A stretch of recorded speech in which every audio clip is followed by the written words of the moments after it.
आज से 3 नए आपराधिक कानून देश भर में लागू हो चुके हैं।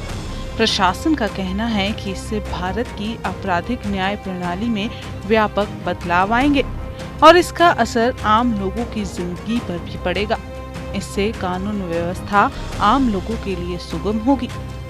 आपको बताएं कि 1 जुलाई से देश में आईपीसी, सीआरपीसी और भारतीय साक्ष्य अधिनियम की जगह 3 नए कानून भारतीय न्याय संहिता, भारतीय नागरिक सुरक्षा संहिता और भारतीय साक्ष्य अधिनियम लागू हो चुके हैं। 1 जुलाई यानी आज से लागू हो चुके आपराधिक प्रक्रिया तय करने वाले ये 3 नए कानून में त्वरित न्याय सुनिश्चित करने के लिए एफआईआर से लेकर फैसले तक को समय सीमा में बांधा गया है। लेकिन इस पर अब अलग अलग प्रतिक्रियाएं आ रही हैं। विपक्ष इस पर अपनी राय रख रहा है। इस मामले पर आप नेता और राज्यसभा सांसद राघव चड्ढा का कहना है कि इसका पहले एक रिव्यू होना चाहिए।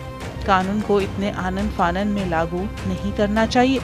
इसके बड़े दूरगामी परिणाम हैं। आज देखिए पूरा what is your opinion on it? देखिए आम आदमी पार्टी की शुरू से ओपिनियन रही है कि पहले उसका एक रिव्यू होना चाहिए, जेपीसी को रेफर होना चाहिए, उसकी इम्प्लीमेंटेशन ऐसे आनन फानन में नहीं होनी चाहिए, उसके बड़े फार रीचिंग कॉन्सिक्वेंसेस हैं। वहीं 3 नए आपराधिक कानूनों पर कांग्रेस सांसद मनीष तिवारी का कहना है कि ये कानून इस देश में पुलिस राज की स्थापना करेंगे। ये आज से 2 समांतर फौजदारी की प्रणालियों को जन्म देंगे। 30 जून 2024 की रात 12 बजे तक जो फौजदारी के मुकदमे लिखे गए हैं और अदालतों के संज्ञान में हैं, उन पर पुराने कानूनों के तहत कार्रवाई होगी और जो मामले 30 जून के बाद दर्ज किए जाएंगे उसमें नए कानून के तहत कार्रवाई होगी।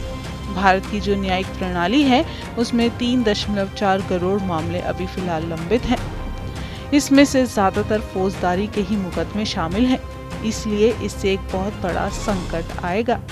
इन कानूनों को संसद के समक्ष दोबारा रखकर एक संयुक्त संसदीय समिति के सामने भेजने के बाद फिर से क्रियान्वयन के लिए भेजा जाना चाहिए। परवर्स हैं और ये एक पुलिस राज की स्थापना करेंगे इस देश में। आपकी बात बिल्कुल 100% सही है कि ये 2 समानांतर फौजदारी की प्रणालियों को आज से जन्म देंगे। 30 जून 2024 रात 12 बजे तक जो फौजदारी के मुकदमे लिखे गए हैं और जो अदालतों के संज्ञान में हैं, वो तो पुराने कानूनों के तहत उनके ऊपर कार्रवाई होगी। और जो 30 जून 2024 12:01 रात के बाद या दर्ज किए गए हैं या किए जाएंगे या अदालतों के सामने जाएंगे, उसमें नए कानून के तहत कार्रवाई होगी। और भारत की जो जुडिशल प्रणाली है, जो न्यायपालिका है, उसमें 3.4 करोड़ जो मामले हैं वो लंबित हैं। उसमें अधिकतर फौजदारी के मुकदमे हैं और इसलिए इससे एक बहुत बड़ा संकट आने वाला है और इसलिए निरंतर और लगातार हम इस बात को कह रहे हैं, इनके क्रियान्वयन को रोककर इन कानूनों को संसद के दोबारा समक्ष रखकर एक संयुक्त संसदीय समिति के सामने भेजकर उसके बाद इनको क्रियान्वित किए जाना चाहिए। आने वाले दिनों में एक बहुत बड़ी समस्या और संकट भारत की जो न्यायपालिका है और भारत की जो फौजदारी के कानून की प्रणाली है उसके लिए खड़े होने वाले।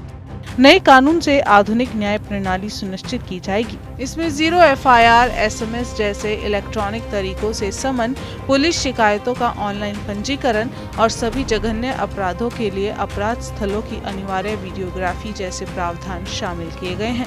आधिकारिक सूत्रों का कहना है कि इसमें संविधान में निहित आदर्शों को ध्यान में रखते हुए वर्तमान सामाजिक वास्तविकताओं और इनसे प्रभावी ढंग से निपटने के लिए एक तंत्र प्रदान करने का प्रयास किया गया है। बहरहाल ये 3 आपराधिक कानून तो लागू हो चुके हैं, लेकिन विपक्ष इन कानूनों पर पहले रिव्यू करने की मांग रख रहा है। आप इन 3 आपराधिक मामलों के बारे में क्या जानते हैं और अपनी क्या राय रखते हैं? हमें कमेंट बॉक्स में लिखकर जरूर बताएं।